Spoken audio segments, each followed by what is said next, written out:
میں یہ کہہ رہا ہوں کہ بعد کے زمانے میں مسلمانوں میں کردار سازی کا کام نہیں ہوا، اچھا مسائل میں زیادہ مسائل میں الجھا دیا گیا۔ آپ کو معلوم ہے کہ بعد کے زمانے میں فقہ پہ بہت کام ہوا، لیکن کیا ہوا کہ فقہ نے دوسری تمام چیزوں کو وہ بائی پاس کر دیا ہے نا، اوورٹیک کر لیا ہے۔ اور پھر اب لوگوں کو ایسا محسوس ہوتا ہے کہ قرآن و حدیث پر مزید غور و فکر کرنے کی ضرورت نہیں رہی، اور پھر نتیجہ یہ ہوا کہ وہ چیزیں جسے ہم کہہ سکتے ہیں wisdom of Quran, wisdom of سنہ، وژڈم آف پروفٹ محمد صلی اللہ علیہ وسلم، اور کیریکٹر بلڈنگ ٹیچنگز آف اسلام، تو یہ موضوع بحثی نہیں ہے۔ آپ ممبروں سے ہونے والی تقریروں کا جائزہ لیجیے، کیا بات چیت ہوتی ہے، ہم اسی طرح تیار ہوئے ہیں۔ تو ہمیں اس پر کام کرنے کی ضرورت ہے کہ کردار سازی پہ کام کریں۔ اب ایک روایت ہے کہ رسول اللہ صلی اللہ علیہ وسلم نے کہا کہ مجھے اللہ نے وحی کی ہے کہ میں تواضع اختیار کروں۔ اب غور کیجیے کہ جس دین کا نبی رسول یہ کہے کہ مجھے وحی کی گئی ہے کہ میں تواضع اختیار، تو اس کے ماننے والے کا مزاج کیا ہونا چاہیے؟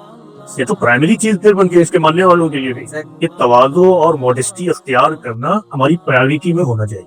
تو یہ ایک بنیادی بات ہے مسلمانوں کی لائف اور اسلام میں جو ہم اقتصاد دیکھتے ہیں۔ تو ضرورت ہے کہ ہم قرآن و حدیث کے بارے میں عوام الناس کو یہ بھی بتائیں کہ قرآن و حدیث صرف فیض کی کتاب نہیں ہے، بلکہ یہ آپ کو بتاتی ہیں کہ اس دنیا میں ایسی کامیاب زندگی گزاریں جو اس دنیا میں بھی آپ کو سکسیس دے اور آخرت میں بھی سکسیس دے۔ سبیل الدموع سبیل مریح